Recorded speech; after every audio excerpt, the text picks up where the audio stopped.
as a pharmacy professional, you came from a world with manufacturers. So I feel like you had some great insight into the industry. What shocked you the most moving into that? Was it the slim margins, or the contracting requirements, or what was most surprising early on? Was it that opening order? So initially, it was the whole aspect of it's easy to get people to come to your pharmacy, Hmm. and maybe because I come from a marketing background, went to B school, learned a lot about the customer approach and how to take care of people. But for me, I could literally empty out the CVS that's up the street from me. But that's not the goal, because you could bring in thousands of patients and do. I talk to some owners that do 500 scripts, 600 scripts a day, and profit wise, I might be making the same as them doing 50 or 70. So it's not the quantity, it's the level of service you can provide. And also looking at the things, if you're doing 90-day brand name medications, you could be losing hundreds or even thousands of dollars on these scripts. Um, and it was a shocker to learn some of these things as I moved along. And it was sad to see that like insurance providers view our like a pharmacist and the pharmacy team rate as like a quarter a prescription. I never knew that that could possibly exist. No other service industry or product industry that I know of has that kind of rate. Um, and that is what it is. It used to be $10 to $12. People used to be really happy, and owners were there. And some of those owners, as this thing has changed to what it is now, they're leaving, or they're calling, asking Mac, you wanted to buy my pharmacy out? Um, and sadly, you see more and more of this happening.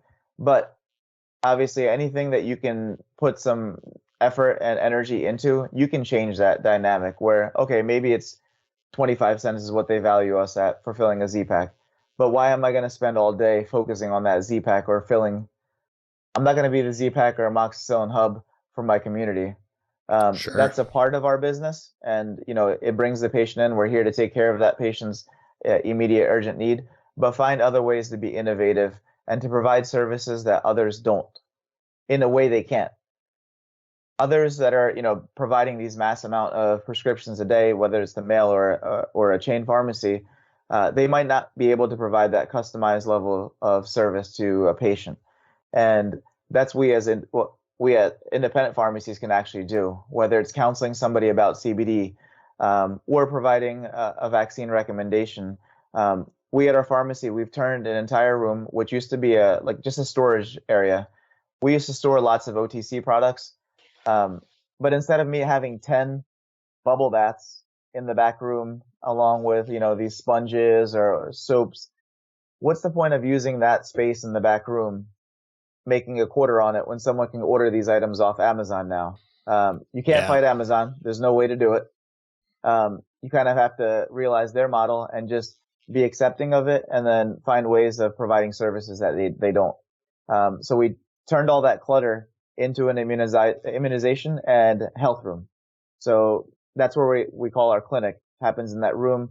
We redid the walls, made the lights, the sounds, the smells. The entire room is an experience. And we realize that no other pharmacy in our area has that. So if somebody wants to have that kind of experience, guess what? They have to go to Skippack Pharmacy. And that's where I kind of dove into and realized that let me focus on things that others are not focusing on, and then just really go after that. And that's where, to this day, we might do 100 prescriptions a day, maybe. And that's great to be able to serve our patients and fill their meds, give them med packs, be able to offer these services. But we have to find ways to provide other services. And the way things are looking right now, that's clinical services.